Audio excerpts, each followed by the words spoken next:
રુચિ પંચમી એ એક મહત્વપૂર્ણ હિન્દુ અને જૈન ધાર્મિક તહેવાર છે જે ભાદરવા માસના શુક્લ પક્ષની 5મી તિથિએ ઉજવવામાં આવે છે।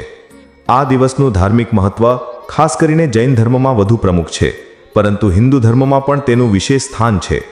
રુચિ પંચમીનું ધાર્મિક મહત્વ 1. જૈન ધર્મમાં રુચિ પંચમી। જૈન ધર્મમાં રુચિ પંચમીનું વિશેષ મહત્વ છે કારણ કે આ દિવસે રુચિ ઋષિની પૂજા અને સ્મરણ કરવામાં આવે છે। રુચિ ઋષિને જૈન ધર્મના પવિત્ર ગ્રંથો, ખાસ કરીને આગમ શાસ્ત્રોના રચયિતા અથવા પ્રચારક તરીકે ગણવામાં આવે છે। તેમનું યોગદાન જૈન ધર્મના આધ્યાત્મિક અને નૈતિક મૂલ્યોને સ્થાપિત કરવામાં મહત્વપૂર્ણ રહ્યું છે। આધ્યાત્મિક શુદ્ધિ। રુચિ પંચમીનો દિવસ આધ્યાત્મિક શુદ્ધિ અને આત્મચિંતન માટે સમર્પિત છે। આ દિવસે જૈન શ્રાવકો અને શ્રાવિકાઓ ઉપવાસ, ધ્યાન અને શાસ્ત્રોના પાઠ દ્વારા પોતાના આત્માને શુદ્ધ કરવાનો પ્રયાસ કરે છે। વ્રતનું મહત્વ। આ દિવસે ઉપવાસ રાખવાથી પાપોનું ક્ષય થાય છે અને આધ્યાત્મિક ઉન્નતિ મળે છે એવી માન્યતા છે। ઘણા જૈન ભક્તો આ દિવસે સંપૂર્ણ ઉપવાસ એટલે કે નિર્જળા અથવા આંશિક ઉપવાસ એટલે કે ફળાહાર રાખે છે। શાસ્ત્રોનું સ્મરણ। રુચિ ઋષિએ જૈન ધર્મના શાસ્ત્રોના પ્રચાર અને સંરક્ષણમાં મહત્વની ભૂમિકા ભજવી હતી। આ દિવસે જૈન મંદિરોમાં શાસ્ત્રોનું વાંચન, પ્રવચનો અને ધાર્મિક ચર્ચાઓનું આયોજન થાય છે। અહિંસા અને સંયમ। રુચિ પંચમી જૈન ધર્મના મૂળ સિદ્ધાંતો જેવા કે અહિંસા, સત્ય, અસ્તેય, બ્રહ્મચર્ય અને અપરિગ્રહનું પાલન કરવાનો સંદેશ આપે છે। આ દિવસે ભક્તો આ સિદ્ધાંતોનું ઊંડાણપૂર્વક ચિંતન કરે છે। 2. હિન્દુ ધર્મમાં રુચિ પંચમી। હિન્દુ ધર્મમાં રુચિ પંચમીનું મહત્વ પ્રદેશ અને સમુદાયના આધારે બદલાય છે। કેટલાક હિન્દુ સમુદાયોમાં આ દિવસે નાગ પંચમીની જેમ નાગ દેવતાની પૂજા કરવામાં આવે છે, જે પ્રકૃતિ અને પર્યાવરણના સંરક્ષણ સાથે જોડાયેલ છે। નાગ પૂજા।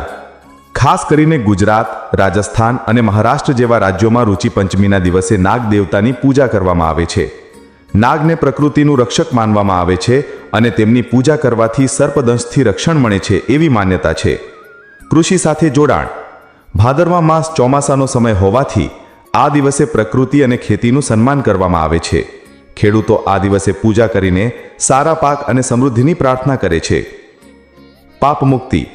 હિન્દુ પરંપરામાં આ દિવસે વ્રત અને પૂજા દ્વારા પાપોની મુક્તિ અને આધ્યાત્મિક શુદ્ધિ મેળવવાનો પ્રયાસ કરવામાં આવે છે। 3. રુચિ પંચમીની ધાર્મિક વિધિઓ।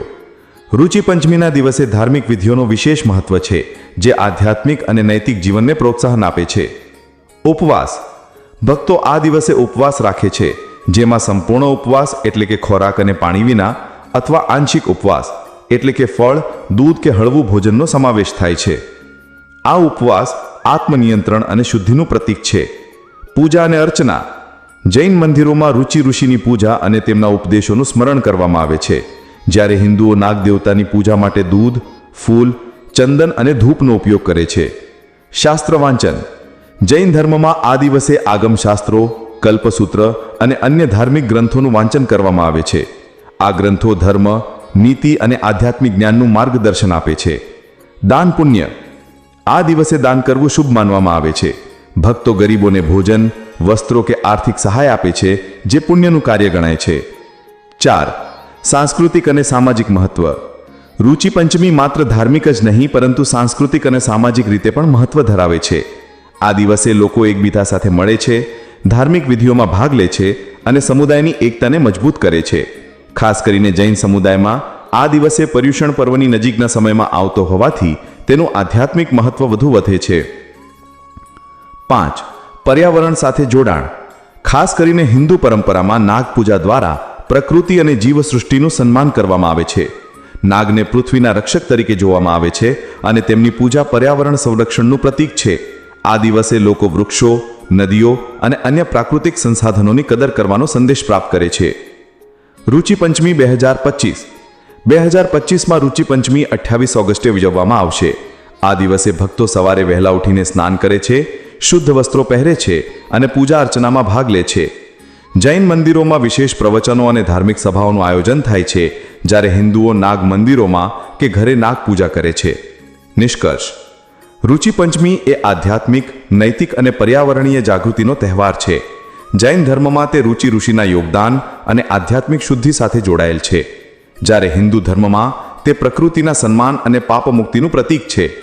આ દિવસે ઉપવાસ પૂજા શાસ્ત્ર વાંચન અને દાન જેવી વિધિઓ દ્વારા